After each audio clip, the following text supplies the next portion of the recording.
Step 3, you grow hard about what you want to be. Step 4, everybody just do your thing. Wake up, today's gonna be a good day. Wake up, today's gonna be a good day. Wake up, today's gonna be a good day. Wake up. Welcome to Tales from the Field. My name is Bradley Ball, and we are back and better than ever. Last week, Daniel Taylor delivered Azure Data Studio and the ADS migration extension, a powerful combo for online SQL Server to SQL MI migrations, part 3. Then on Tuesday, we had our Azure Data Community Roundtable. On Wednesday, we released how to use Microsoft Fabric to create a dynamic pipeline to import Azure SQL data in half the time and half the steps. Then on Monday, Daniel Taylor was back again with Azure Data Studio and the ADS migration extension, a powerful combo online SQL migrations for part 4 of this series. It's all amazing. It's wonderful stuff. You don't want to miss a thing. We've got so much going on. So where do you go? Well, if this is your first time finding your way over to Tales from the Field, give us a like and give us a subscribe. We drop content every Monday, Tuesday, and Wednesday. Today is Tuesday, and it is the Azure Data Community Roundtable. Would you like to invite or interact with the show? Because I hope you would. If you do, it is so easy to do. So all you have to do is make a comment on our stream. We are here at the hub of Tales from the Field on YouTube, and one of my amazing co-hosts will see that comment. They will add it to the stream, and you will be a part of our conversation. While I'm speaking of this, let me talk about these amazing co-hosts of mine. Let me introduce them. I am joined by Daniel Taylor, Andreas Padilla, Mr. Josh Luedeman, and better looking than a mustache on Ted Selleck and Ted Lasso, it's your friend of mine, Neeraj Jhaveri. We got a quick call to action. There's a reason we're here. We are part of the Azure Data Community, and what we want you to do is head over to the Microsoft page, Microsoft.com, look for the Azure Data Community. Go find it. Find a user group in your area. These are live people meeting, and it's a wonderful way to network. It's a wonderful way to potentially be able to find your next job or to help you figure out the problems you've got. Plus, you want to join the online user groups. There's so much wonderful content over there from the community, and this is the hub where you want to find it. But that's not all. There's so many wonderful things we're doing in the community. Next up, you want to head to SQLSaturday.com. There are so many wonderful events coming on. As a matter of fact, we've got Denver, we've got South Island, Minnesota, and Orlando coming up, where myself, Josh Luedeman, Dan Taylor, and Buck Woody will be presenting a pre-con on Microsoft Fabric for the data engineer. You want to check that out, especially if your company is getting into Fabric, and why wouldn't they be? Everybody is getting into Fabric, but it doesn't end there. There's more wonderful presentations that you could find if you ever head over to datasaturday.com, where they have online events from around the globe. Brisbane is coming up. Then we have Luedeman. Then we have Cape Town on the exact same day. If you are in those areas, they are going to be friendly to your geographic time zone. You're going to have top Microsoft MVPs. You're going to have Microsoft employees. You're going to have some of the top consultants out in the community giving you the information for what they're seeing and how to be able to get around it. Again, this is free training, and that word free is very right there. And if you're looking for something free, I've got another thing for you. We have a group that we created over in LinkedIn, and we have over 1,000 members at this point. It is the Microsoft Fabric Learning. If you are learning about Fabric, you are creating content on Fabric, please post it in there. Some of the links that you will see today, we find from our cohorts, our wonderful fabricators in the community posting on this channel. So head over there. It's free and it's simple. All you have to do is add that membership, click that little button to get the alerts, and you will be beside yourself with thanks. Speaking of beside yourself with thanks, Andreas, we are on the opposite end of the spectrum a little bit. This past weekend, my oldest daughter was married. It was a beautiful, wonderful, joyous event. I saw her up there, and all I could think of was my beautiful little baby girl and all these wonderful memories I had of her. But I was thinking of you throughout the weekend, buddy, with the beautiful baby girl you got. We're a long way away from that. But if you ever need another dad to clean a shotgun as a boy comes over, I'm your guy. There we go. There we go. Big old hearts. You got it, buddy. I got the backup. So, Josh, how was your weekend? My weekend was good. Actually got a chance while you were up in Boston and stuff and enjoying the time there. I got a chance, went over with a good friend of the show, Andrew Nathan, my wife, myself, Andrew, his wife. We went over and caught Villanova getting their clock cleaned by the UCF Knights. Just saying. Wow. I was going to say that looked like it was a lot of fun. It was a good time to be able to, well, it was a lot of fun if you weren't Villanova or Villanova. I was going to say, it was a lot of fun in the first half. You know, after that, you know, the Knights kind of, you know, I don't want to say mailed it in, but if you were there, the speed went down. You know, it just did. But they mailed it in for the second half, and that's when happened to be when Villanova got at least got a score on the board. So, but it was a good game, fun to see. Excellent, good stuff all around. Dan, Andreas, Neeraj, did you guys do anything fun this weekend?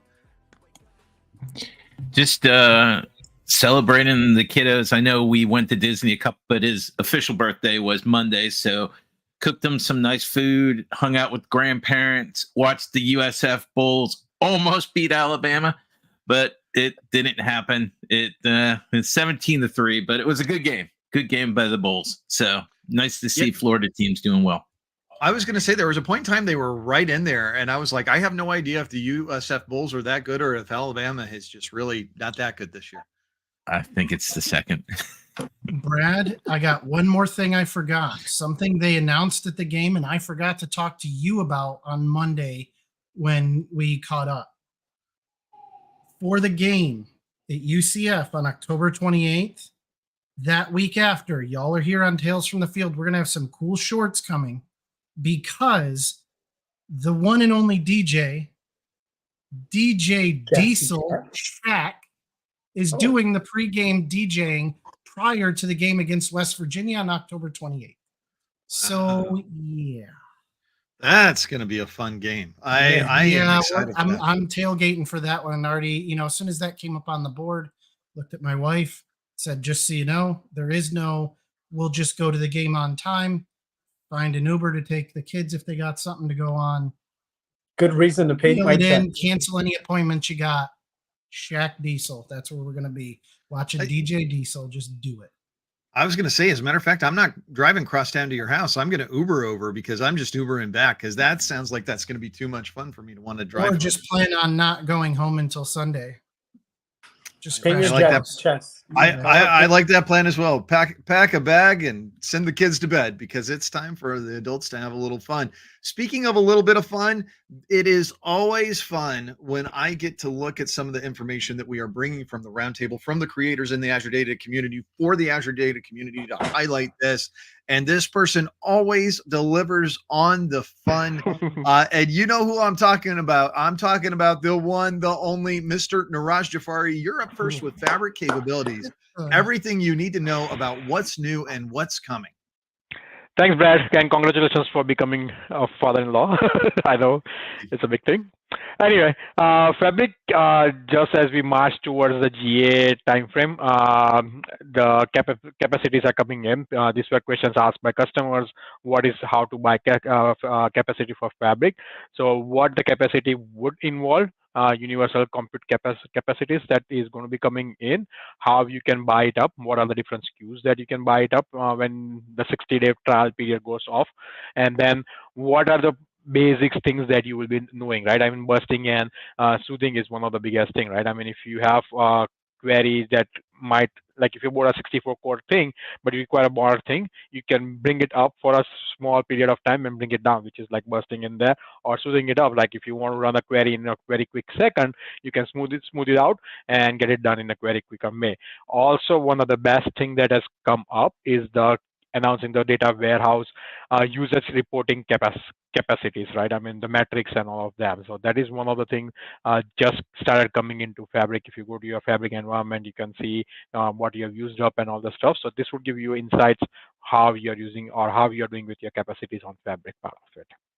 A nicely written article by Chris Nowak. So definitely look to watching it out. Sorry, go ahead, Brad. Oh, no. And they've also got a little bit on the one lake capacities. As a matter of fact, there's a great blog on there next week that we may have, I would say probably a good candidate for the roundtable next week on additional capacity information and some of the dashboard and information that Yeah. they've come up with. As a matter of fact, I was looking at that. I was looking at yours, and I was like, "You got this one this week. We'll use the next one next week." Yep. But it's a lot of great stuff. Speaking of great stuff, this is something that I saw, and we've had this man on the channel multiple times. But Kevin Chan, always just bringing so much new and great stuff. He is very active over on the Microsoft Fabric Learn channel on LinkedIn. So make sure you're over there and you can check out the latest and greatest things that he puts out there. Kevin put share a Microsoft Fabric data warehouse database project with the new target platform. And what I love is, and Dan, this might be a fun one for you to go and make a video about with a little bit of detail, right? He talks about how there is support for database projects that has been put in place. And you can get this SQL database project for the Azure Data Studio Insiders Edition, which anybody can run the Insiders Edition. You just have to go over to the GitHub and run it and bring it down. It runs as a separate install from your Azure Data Studio. So that way you can run both of them side by side. But when you get that, you get the capability with the Insiders Edition right now to be able to create a database project, utilize that schema Kevin walks you through, shows the different supported tools. And look at this. We got SQL Server 2012 to 2022, Azure SQL Database, Azure Synapse SQL Pools, Azure Synapse Serverless SQL Pools, and yes, Microsoft Synapse Data Warehouse, Microsoft Fabric. So in this post, that's where he's going to focus. He goes through creating a database project. He's using an Azure DevOps repo. He's taking that data, he's publishing it, and then he's pushing it down. I love that he shows this. He's always so thorough with this. Kevin Chan, great job. And folks, you definitely want to make sure and go check that out. Speaking of something that you want to check out, when this person speaks, you want to be in the room. You want to hear what they have to say because they have intelligence brimming with every thought. And not to mention, they have a smile that just lights up a room, right? The smile is contagious. And I'm talking about my good friend, Dan Taylor. And he's talking about Thomas LeBlanc's Power BI Lakehouse. Of course, Thomas LeBlanc over on Twitter, the smiling DBA himself. So the smiling DBA, yeah. Really enjoyed this article. He went through the Power BI Lakehouse, and he went through the steps of how he exported some data, took that data, imported it as CSVs, and that didn't quite work for him because it brought everything as character type, and then decided to try bringing it as Parquet, made the data a lot more manageable. And then by the time he got to the end of the import of the data and the creation of the data, he showed that you have this great ability to take the data that you've imported into your warehouse, bring it into your Power BI warehouse, and it creates this wonderful schema for you there. And he calls out that you can look at the data, the query, and the model, and then mentions it at the end that this data is all stored within an Azure SQL DB on the back end, and you can query that as well. So great article, short, brief, walks through what he's doing within the workspace, and I think that's great. It provides us all a different scope of learning how people are approaching the warehouse, right, in Fabric. And I see Matty Two Shoes over there. Matt, of course, I'm talking about you when I talk about the excellence of execution, which I think I'm with this next person because Dan, way to deliver, but this next one, boy, is it just going to blow you away like Matty over there. And of course, you know who I'm talking about. I am talking about the man himself, Mr. Andreas Padilla, giving us edge AI deployment, AI ML on devices. Oh, first of all, Brad, congrats on being, the father-in-law. I'm hoping you, didn't give the young man too big of a hard time. Nicely. I was going to say, I'm so lucky. He's a really nice, great kid. And he has already graduated with his doctorate from MIT. He's so polite. He's so kind. Like, I couldn't ask for a better guy to be a son-in-law. He's a wonderful dude, and I look forward to him coming and visiting with my daughter very soon. So I love it. No, lucky guy. I told the rest of my kids the bar is set, minimum of a doctorate from MIT or higher. And I'm not sure what's higher, but that's the bar. And she said it. Great. Well, speaking of not giving anybody a hard time, is this article.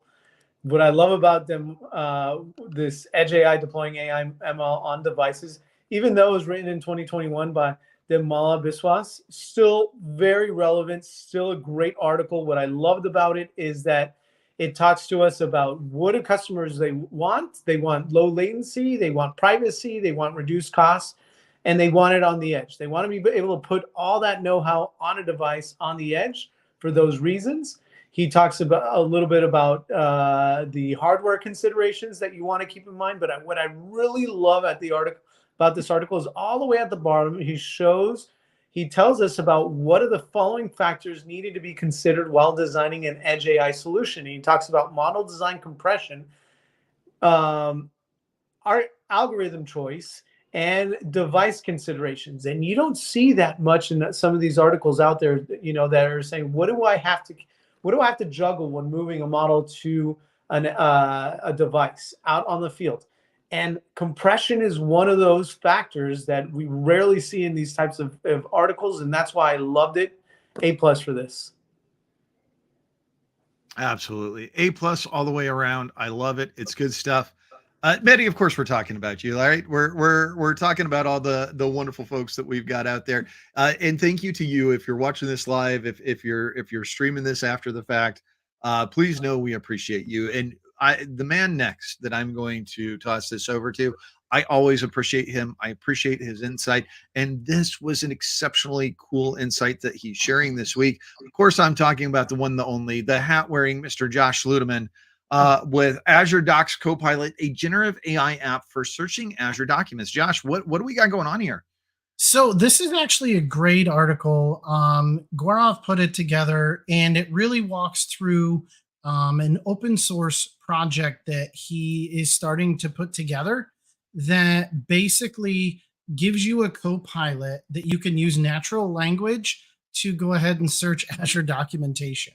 Now, I'm someone that when I'm writing code, doing, IAC, infrastructure as code, any of that stuff, I start talking to myself. So this is kind of scary for me personally, because if you put a microphone in my office and go into it, I'd be afraid of what I might find in Azure Docs. But this seemed to me like a great thing of just having that, that buddy, that bot, that copilot off to the side to be able to go, oh, what is the maximum number of databases I can have on this managed instance as I'm putting this together and architecting it? Why don't I just ask my friend here next to me, Blue Azure, whatever you want to call the bot. I don't care. But the idea is just great to be able to have that and be able to plug it in, and then be able to use it, live while you're working. For me, that is, I just saw this. I was like, ooh. And for anyone looking to get involved in open source, he's looking for help on it too. Excellent. You know what? I really like this because I know that we often joke about this, right? But when I'm looking for something, our good buddy Jorge Segura used to call that his Google foo, to be able to find it. I mean, you could use, or Bing. Bing is Bing fine. Foo, Bingle. Yeah, Bing fine, Bingle. And it's any one of those. Of course, we've got the bots, we've got the plugin with Bing, and then we've also we've got ChatGPT AI. But why not make something like this, something that can comb this documentation for you? Because I know often when I'm like looking for something, especially to find that official reference, that's what I'm looking for, and that's right, Thomas. Bing is fine, and that's good enough. Bing is fine. It's fine. But you know what? I was going to say, I want to talk about something that's more than fine. I mean, fine is a good term, but we're talking fine, like fine wine.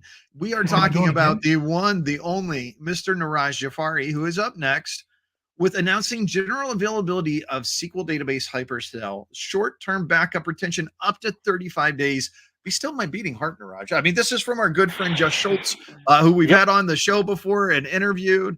Girl Geek on Twitter, wonderful, wonderful human being. Tell me more about this. So hyperscale was only 7 days, and the biggest question or biggest ask from the customers was, can we increase it to 35 days? So now here it is. Hyperscale short-term backup retention can go up to 1 to 35 days, depending on which way you want to set it up. You can go and set it up. It also shows you how to go and change your backup policy. So if you go to the article at the bottom of it, it shows how you can go and also change to the consumption layer. So where you want to put the backups in there, you can create it up. Costing also is a little bit described how the costing was going to work on it. So a nicely written article, but this is something that was asked, right? I mean, people were like, why only 7 days? Why not like other things for 35 days that other databases have it? And now here it is, hyperscale for 35 days, short-term retention policy. I was going to say, in a great note right here, please note data backup storage size is indicative of modified data and is not a full or differential backup. So very important to keep in mind, right? Because as we make some of these PaaS services, what you expect to be the underpinnings are a little bit different. And this is definitely the case with Hyperscale DB, but this is a very exciting announcement. A lot of good stuff coming from that team. Go ahead, Dan. Yeah, I'm glad you brought that up, Neeraj, because in my nuances portion of my Azure backups for some of my future data-driven summit and that, inside there, it's like, in preview, 35 days. Well, I need to go change the slide decks now. So thank you for bringing that up. And yeah, that's been something definitely folks have been clamoring about, because those data backups at the file system level were only good for 7 days. So excellent call out. Good stuff. And this next gentleman is someone that I was going to say, this is David Klee, and I can't recall. We probably have had David Klee's articles on here before. David Klee is a good friend from the community, a great human being. And David Klee, of course, runs Heraflux Technologies, and he is their lead consultant as well.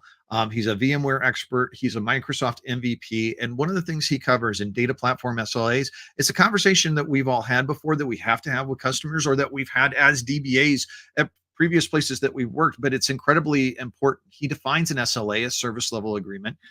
He defines recovery point objective, RPO, recovery time objective, RTO. And he talks about this. If these are not terms that you are familiar with, you want to make sure you educate yourself, because they cover multiple technologies. They're things we look at with Synapse. They're things we look at with Fabric. They are things that we look at with SQL, with Postgres, with MySQL.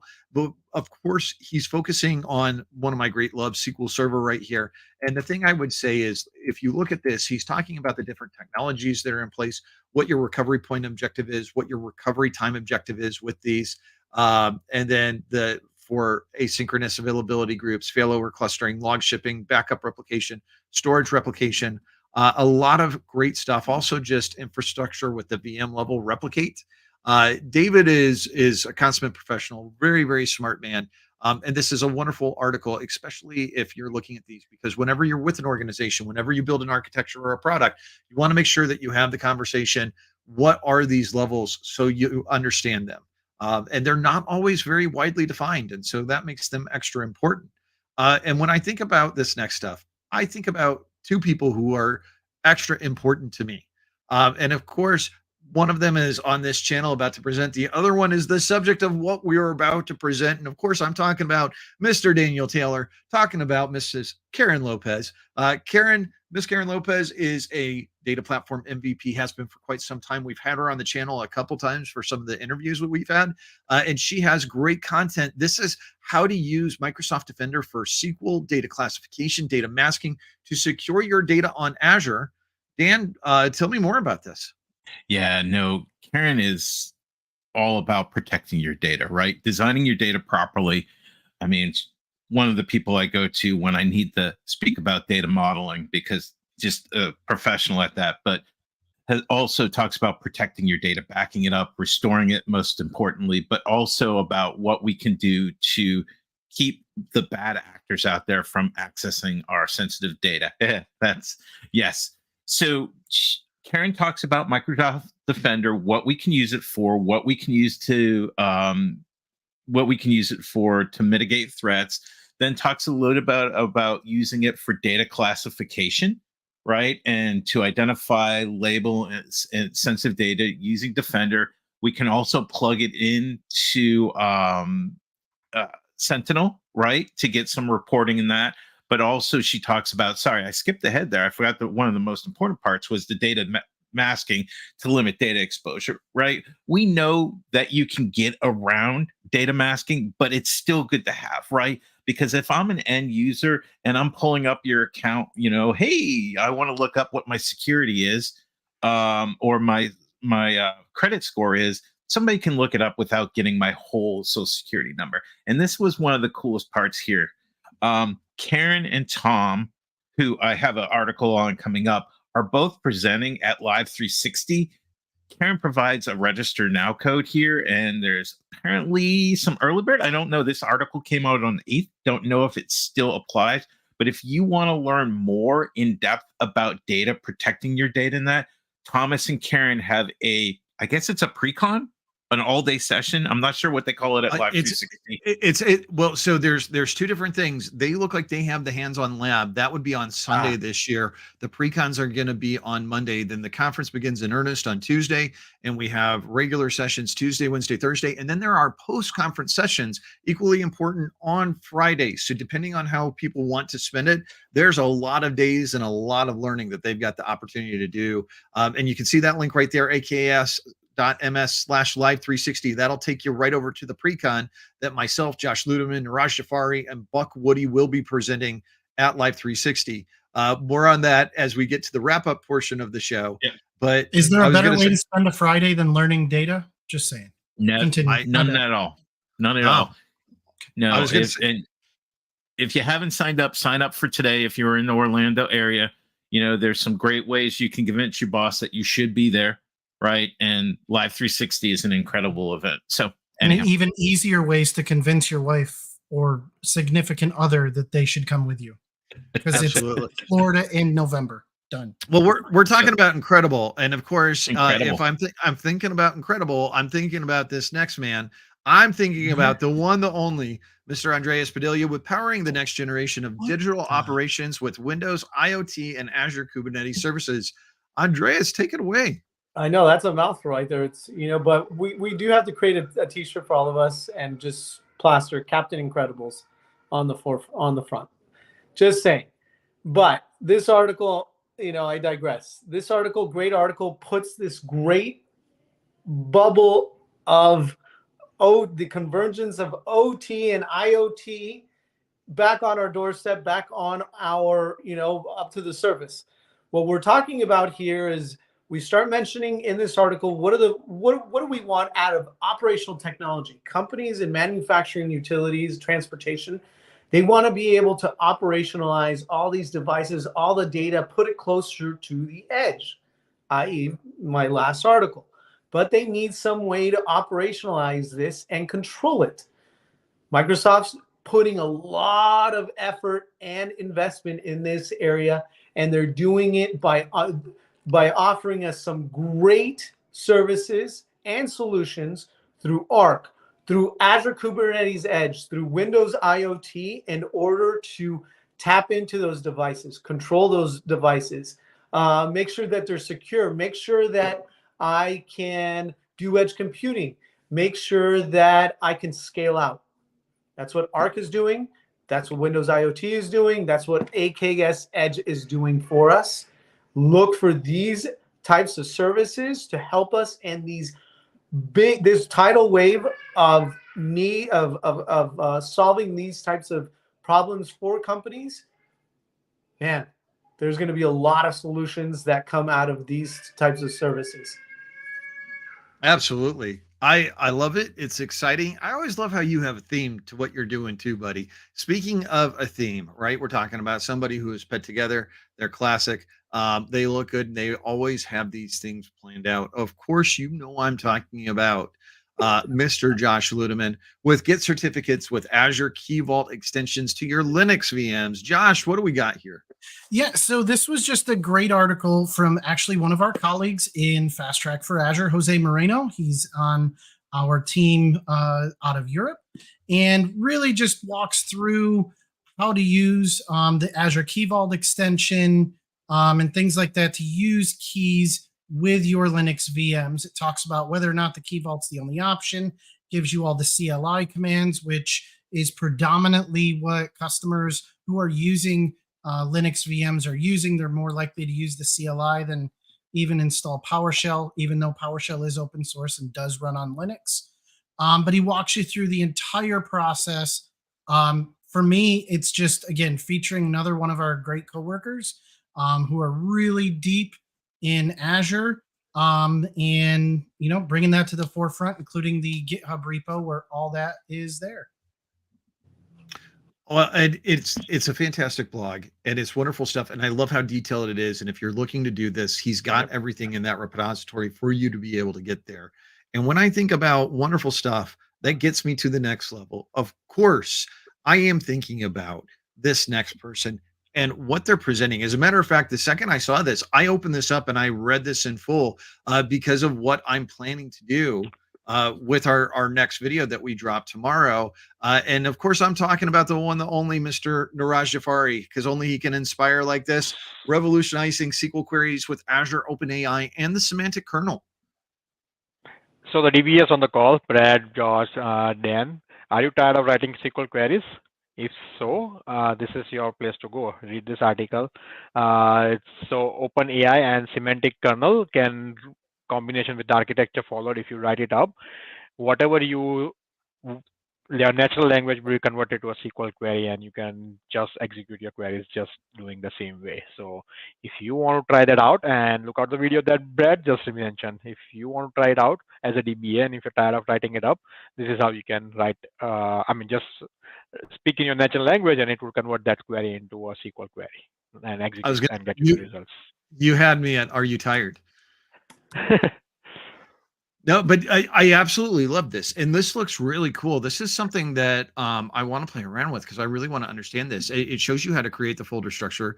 Neeraj, it walks through, but basically it's creating a semantic layer for me to ask questions about the data that we have within these queries. And I love that we've got all the different code. And then there's an explanation of the script afterwards. I mean, this just makes that extra usable.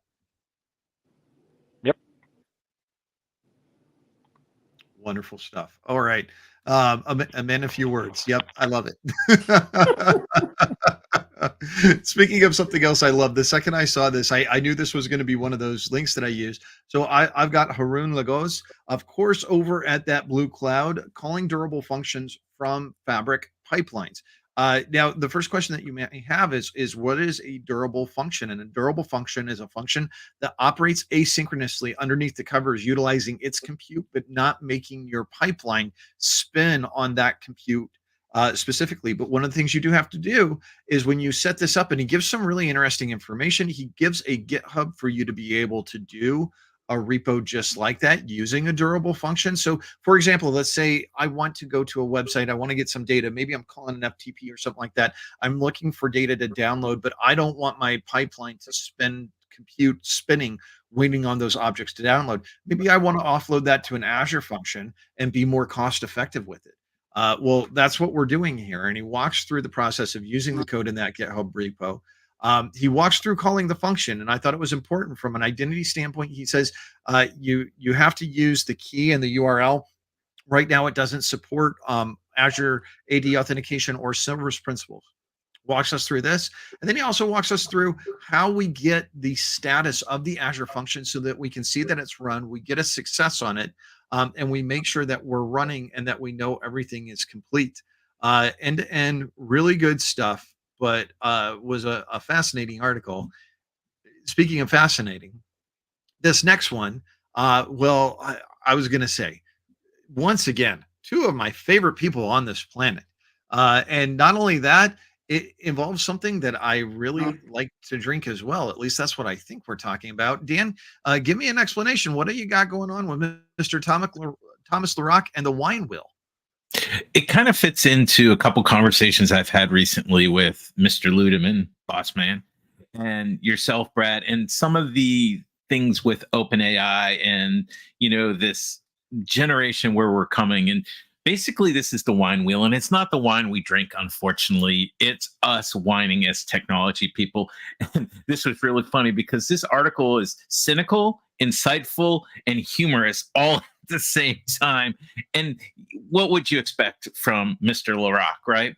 So he created through Dolly the wine wheel here, and you have the climb of regretful return all the way down to the plateau of technical cynicism. And the reason why I found this article very meaningful to me, and actually Tom posted this the day after I had my complaint session, shall I call it, with Josh about, well, what am I going to use OpenAI for? Why do I need to learn all this stuff, right? And I have the tech, hold on, let me find out real quick. I am the plateau of tech cynicism. I believe that everybody is out to get me, the product's out to get me, and they're going to take my job away, and put that tinfoil cap on. And what I love about this, and I want folks to read this because they'll find that there's somewhere in this wine wheel. We're all here somewhere, and we've all done it. And there's a way we can look for this. We can incorporate this wine wheel with our hype cycle that is presented here by Gartner. Gartner puts out, these are the technical innovations that are going to come up. And he equates our wine wheel with those that are going to come up. And he associated it with blockchain and how much he blasted blockchain in that. So fun, cynical, but very humorous and insightful article. And it's all about us, right? It's a great article. It's just, it was a soft skills read for me. So not technical, but really helped me learn a little bit about myself. I was going to say, Tom, I've known Tom for years, and he just has a great sense of humor. We always have a good time whenever we're together.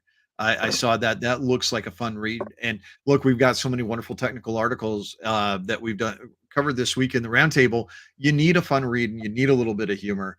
And speaking of serious, right back to it. We are going to bring this around, and we're going to finish up the story that was started. And who other than a master storyteller could weave this tale?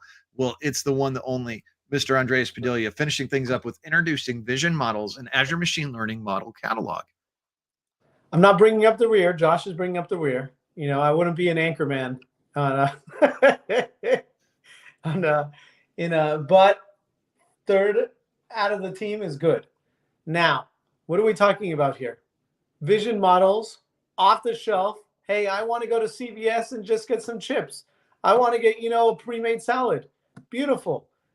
I want to go to the salad bar and then customize it. That's what we're talking about in this article. Great article telling us that if you're working in object detection, if you're dabbling in image classification models, there's some great models already highly trained with massive amounts of data for these types of scenarios that are already created for you. You can grab them, either deploy them or fine-tune them a little bit more with your own data sets. Once they're finely tuned, you get your model packaged the way you want it. You can deploy to Microsoft Managed Endpoint or Customized Endpoint. They show us how to do that. They show us in this article how to go and grab those curated models that are available to us in the model catalog, fine-tune them a little bit, package them, deploy them. If you're working in these two areas, object detection, instance segmentation, image classification, tap into this. Why reinvent the wheel? Absolutely. Why reinvent the wheel, right? Because next up, he's kind of a big deal around here, right?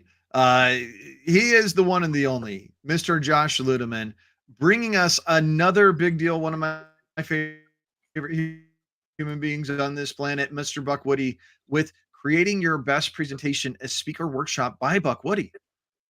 Gosh, yeah, actually, Buck retweeted this YouTube link, actually, I believe earlier this week. And when I saw it, first of all reminded me that it was out there.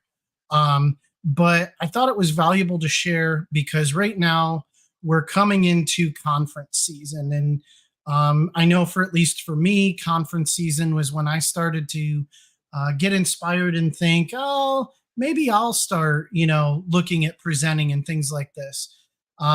Buck's session right here is a great 38-minute video. It's on the longer side, but as it should be for something like this.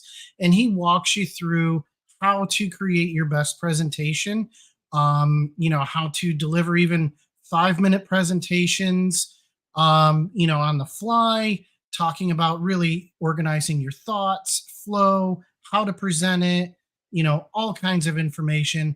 And for me, it's from one of the best in the business as far as, I've seen in the Microsoft data community, Azure data community. Buck is, definitely up there on the Mount Rushmore of presenters in the space. So thought it was a great one to share.